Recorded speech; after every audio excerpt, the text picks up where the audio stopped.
Dear church, let's talk about faith and country music. Dear church, let's talk Holy Spirit, transformation, prayer. 6 days, right? And if you love me, you will keep my commandments. Our culture wants to define you by your sexuality. We know that our identity is found in Christ. Hello and welcome to the Dear Church podcast. I'm your host, Chris McCurley. Very excited about today's guest. Landon Talley is joining us. Landon, thanks for being on today. Oh, thank you for having me. I'm super excited about this. Yeah, this is going to be great. There are times on the podcast that my passion for faith and the Bible and Jesus overlaps with other passions in my life, namely sports and country music. And today is an opportunity to make that overlap.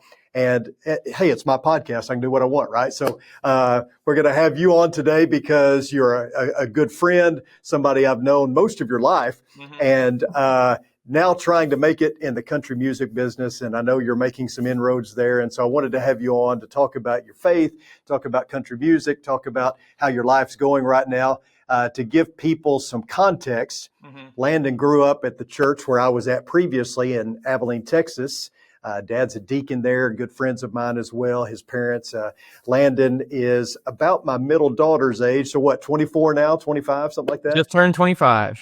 Yeah. So, and picked up, we'll talk a little bit about this later, picked up the guitar kind of later in life and just decided to, try your hand at music and started playing in different areas around Abilene. And then decided, you know what, why not try to make it in Nashville, moved there a year or two ago, and things have been going well. And hopefully we're going to hear you on the radio before too long. Is that a pretty good summation of where you're at right now? Tell us anything that I left out. Of course, talk about your wife and all that.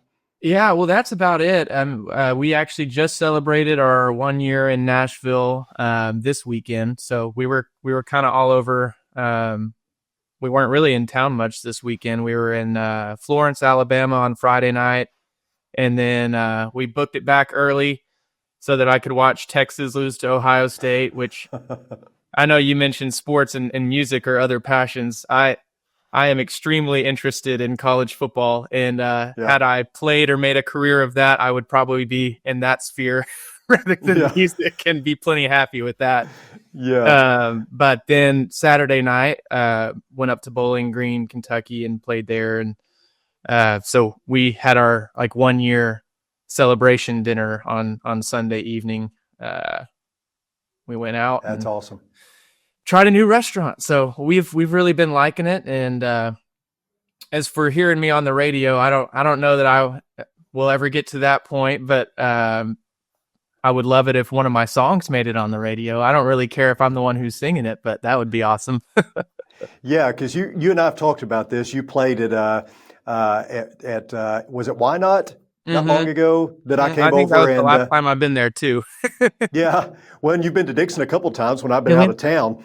And in fact, it's interesting because those places you just named, and I look at your schedule of where you're playing, I speak at those places too. Obviously not the same venues, but we need to just go together, right? Just carpool. We'll do a tag team, make it an event. There you go. So you said this to me when we sat down the last time, is that you're not necessarily trying to make it as a artist yourself, but you really enjoy the songwriting aspect of it. Talk a little bit about that. Well, I think that was kind of the reason that I learned to play guitar, is because I wanted to write songs, and I was tired of just singing along to other people's words in my truck in the side yard before curfew in high school. And so that part always really interested me. I've always been really interested in words and the music industry, even though I'm not deep in the heart of it, and I'm still new to town. Is very taxing, can be, if you don't have your priorities straight. And so I'm not really looking to be away a ton, like a touring artist might. But at the same time, I'm not ruling that out. If that's what ends up paying the bills, then that's what ends up paying the bills. But I just have a little bit different priority on what's most important to me, and anything that can keep me near my wife or near family is what I'm going to choose. So, yeah. And you've gained a lot of traction since being there. I know that in Abilene, you played in a lot of different venues in and around West Texas. And I think you even talked about how you were a little bit surprised. You moved to Nashville, and all of a sudden you're getting these gigs, and you're playing at all these different places, and you stay pretty well booked. And it seems to me that anyone who starts out in this business has to play those kind of venues, and Mhm. and you're doing that, right? I mean, how Yeah. often are you playing, and what are some of the bigger events you've played?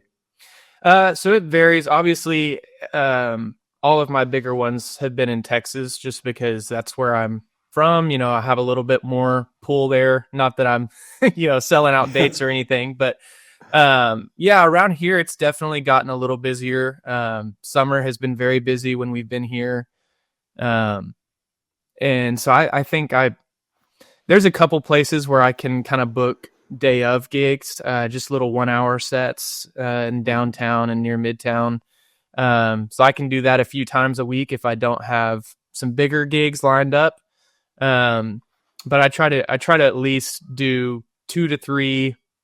I mean, I would do 5 if I could, but 2 to 3 a week around town, whether that's a writer's round or a gig. And then I've also been trying to stay busy with co-writes and stuff like that. So it's definitely been an improvement over how I was whenever we first got here. Starting over in a new scene, especially one as bustling as Nashville, is incredibly intimidating, and you don't know where you're going to fit in. But I've been very fortunate and blessed with the community that I've made so far. So Yeah. Hey, talk a little bit about the response you've gotten. I know what I've heard you play, you get a lot of good feedback. Talk about some of the response you've gotten from not just, patrons and people who have listened to you play, but actually, people who might have some clout in the business. yeah, so as far as people with a lot of industry pool, I haven't been around just a ton of those yet, but there's some other songwriters and stuff that have been very complimentary. And what I try to write is, I think the best compliment that people have given me is that I write like I'm an old person. I try to write with depth and with a lot of introspective thought. And so whenever someone tells me that I write songs that don't sound like someone my age wrote them, I think that's the biggest compliment to me. And so I do have a unique writing style, I would say. Not saying that to toot my own horn, but that's just kind of when I write for me, I get really particular about details. And, if it's something I'm struggling with, I'll work it into the song, and I'll maybe put it in third person if I'm too embarrassed to come right out and say it. But it's definitely, it's been refreshing to be surrounded by people who tell me to keep going. And everybody says that where you're from because they have an obligation to you. But being somewhere where that's how people make their living, and them telling you stick with it is very encouraging. So it's been good. Yeah. That is encouraging. Talk a little bit about how you got started in all this, because it wasn't till high school really that you picked up the guitar, right?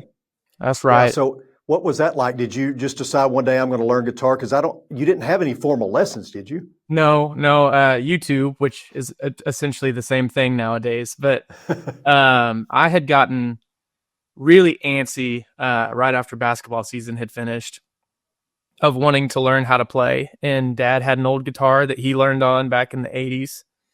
Yeah. And so I just decided I was going to look it up on YouTube, and I was going to learn how to play guitar because I had always been really interested in singing and wanted to try my hand at writing, like I mentioned. And so I would put on a YouTube video, and I would learn one chord.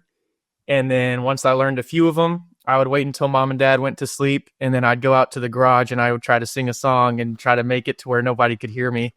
And I really thought I was getting away with it, but it turns out they were listening all along. So yeah, but that's how I got into it. And it just kind of grew from there. I didn't really consider it as a career really until the summer before senior year of college.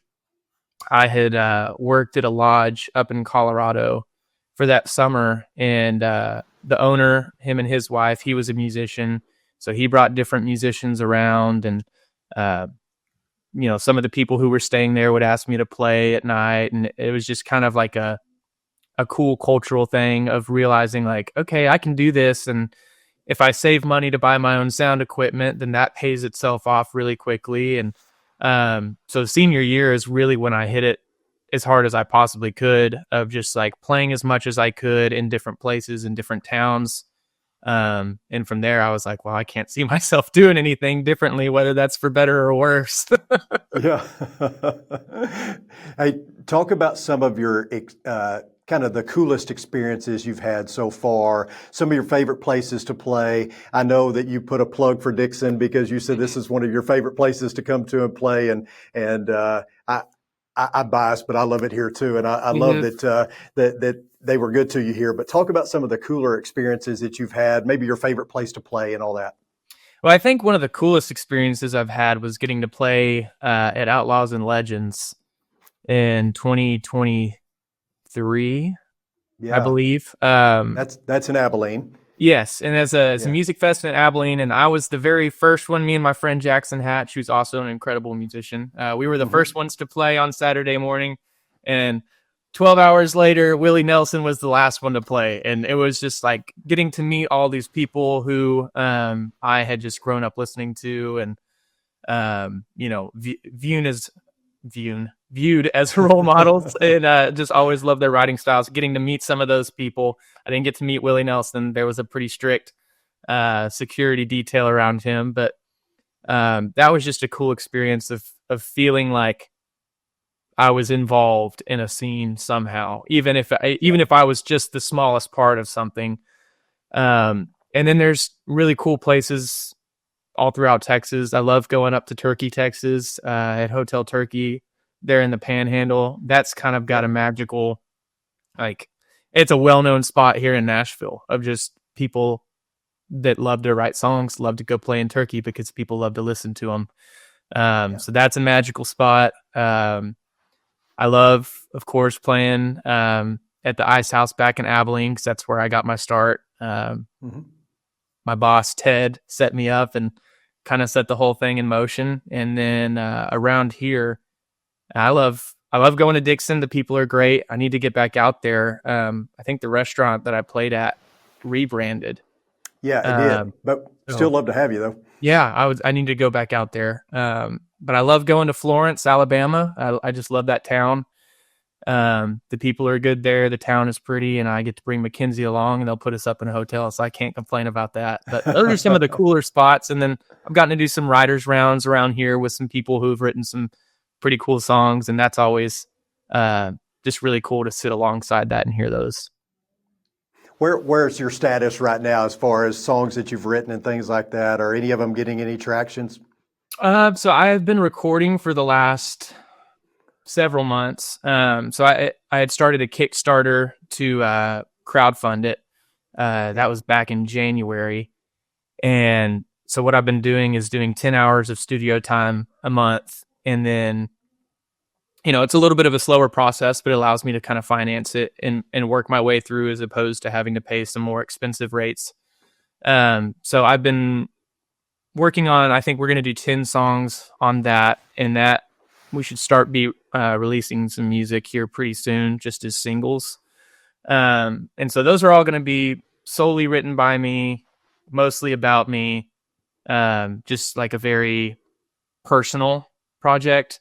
And then as far as like co-writes and stuff like that, songs written for other people, lately I've been getting some good writes. Obviously it takes a little while being in town to kind of get to your niche and find where you fit and who you work well with.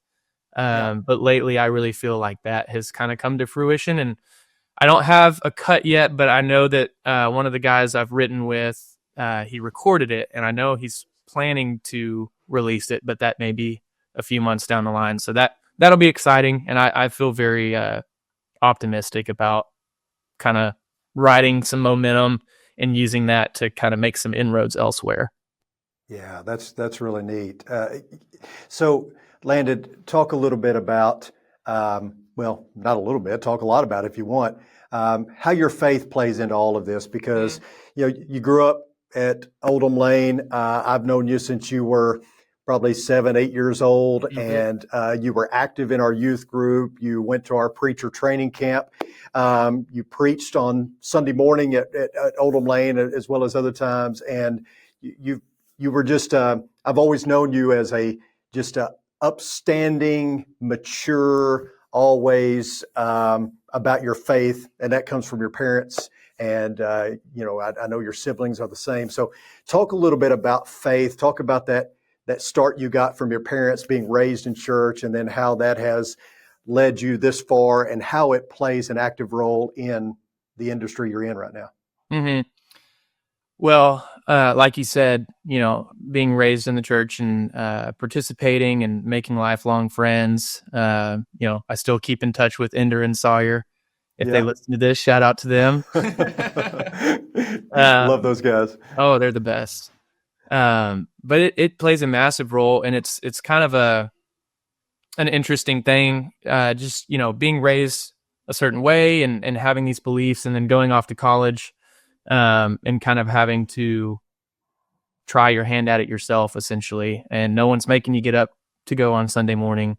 No one's making you participate in anything. And I was lucky to have a seamless transition with that. I found a great church with a great college minister, and my late friend, Mark Rogers. And then he passed away, in 2021.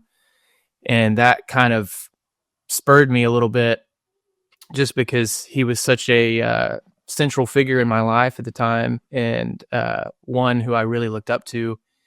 And after that, me and a few others had been asked to take over the college ministry while they searched for a long-term replacement.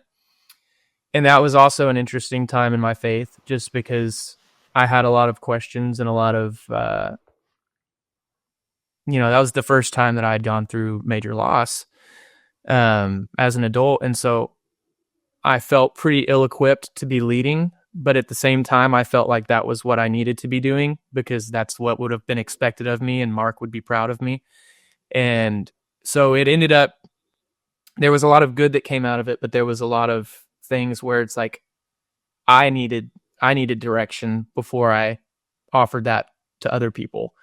So that was a very interesting experience. And then coming out of college, and getting married and doing all that, and starting over here, and then finding a church home, which we have found, and we've gotten plugged in, and have recently joined a small group that'll start meeting next Wednesday. So we're very excited for that. But it's just every stage of life, looking back, it's so distinctly different, whether that was being in the youth group and, just having a blast and learning about God, but also it's like, it's kind of more important at the time going to Whataburger afterwards, because that's what you're interested in. And then college, where it's like, that's kind of an overlooked area in the church. It can be anyway sometimes. And finding an incredible group, and then just kind of having your world rocked, and then recovering from that. And then marriage, it's totally different, because young married people still want friends, and it's hard to start over and make friends whenever you're married, because you have each other. And, so it has been a ride, but one that I'm thankful for. And I feel like we're in a good spot with church. And then, man, I'm rambling.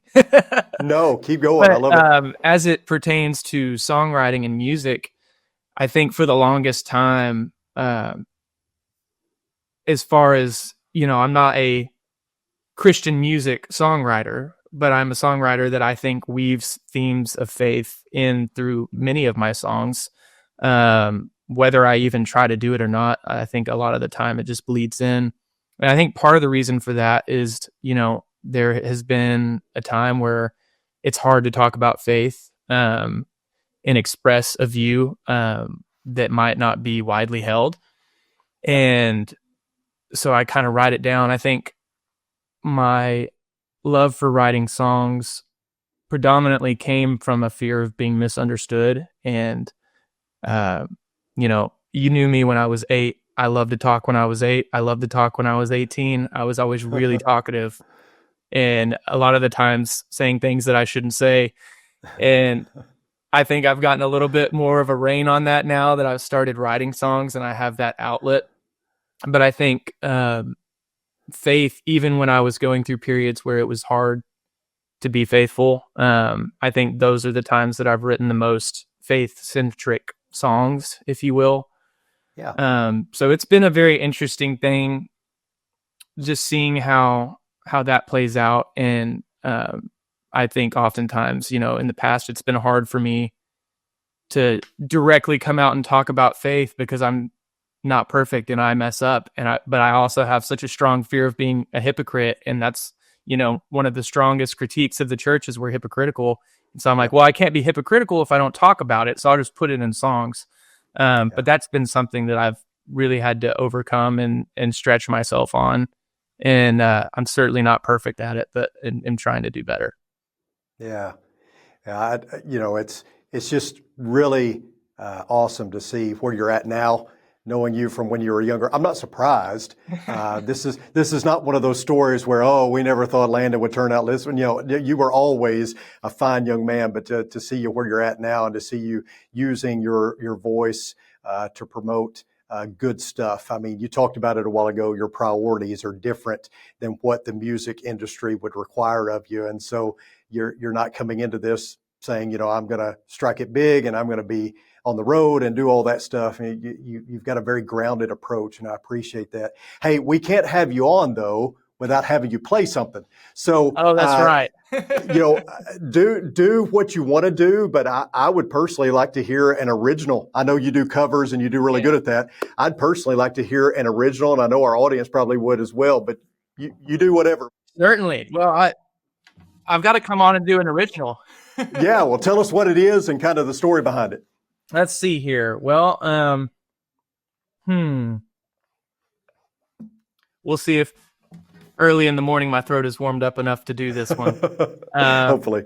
But this is a song, and if my voice cracks, just know it doesn't always crack, but it sometimes cracks.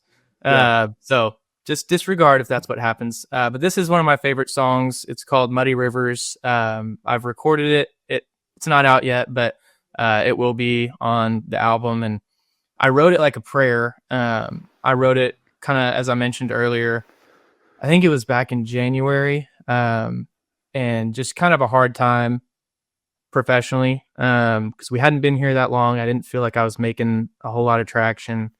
I was having a hard time writing songs that I thought were any good.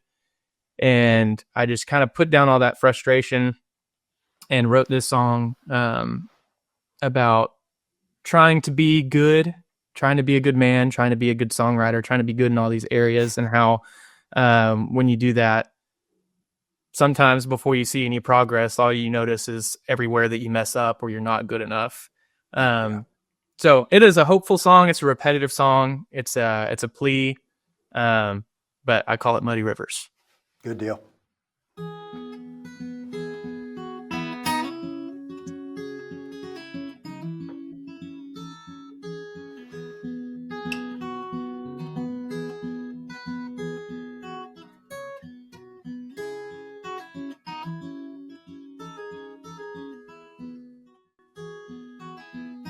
Wish that I could be a tree, tall and strong for all to see. I'd stay rooted firm as the water rushes me, Lord. Wish I were a tree. Wish that I could be a rope,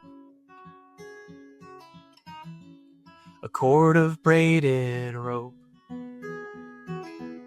So when I snapped, I'd have one line left that holds, Lord. Wish I were a rope. Wish that I could be a knife, an old Swiss Army knife. So when the times got hard, I could cut away the strife, Lord. I wish I were a knife. Muddy rivers flow, don't damn them o'er my soul. When I reach the other side, I'll be weary from the load. Speak into the night, take my wrongs and make them right. Know this world is not my home.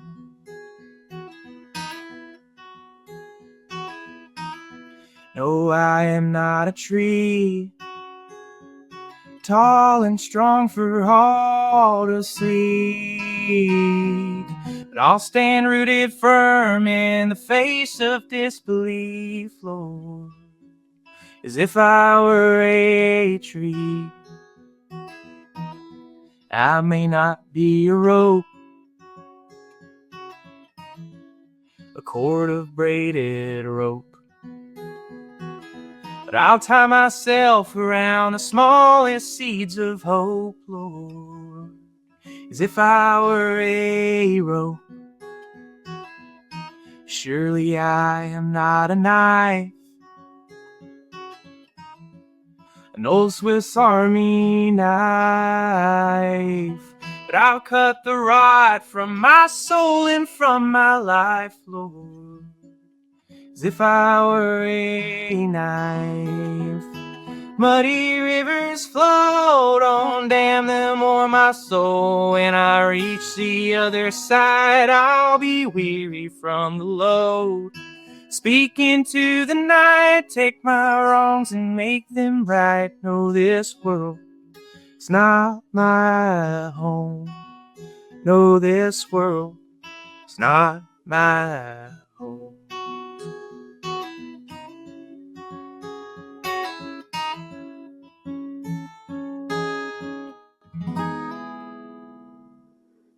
Excellent. Love it. Thank you so much. Too bad we don't have a studio audience to cheer for you. Hey, that's all right. Sometimes that's easier to do. I get James Taylor vibes when I hear that. I get Ty Childers, Zach Bryan vibes along with James Taylor, and beautiful. Love it. Well, thank you. I get James Taylor a lot, which I am thrilled to ever get that comparison. Yeah. And so it always kind of rocks me because I'm like, I don't hear it, but I kind of hold him on a pedestal. So that's a very, very high compliment. Absolutely. He is one of the highest compliments you can get, I would think. Hey, Landon, before we let you go, tell us a little bit about how far you're going to ride this thing. Have you given yourself a timeline in Nashville? Because I know, with actors or with musicians, they do odd jobs and they play clubs and things like that until finally they say, you know what, it's just not happening for me. Right. It's time to move on. Do you have a timeline? How far are you going to play this thing out? I think certainly until we start trying to have children. That's kind of the deadline, which is a few years down the line for us. But that's kind of the point, the jumping off point of if I'm able to sustain and make a living doing that by then,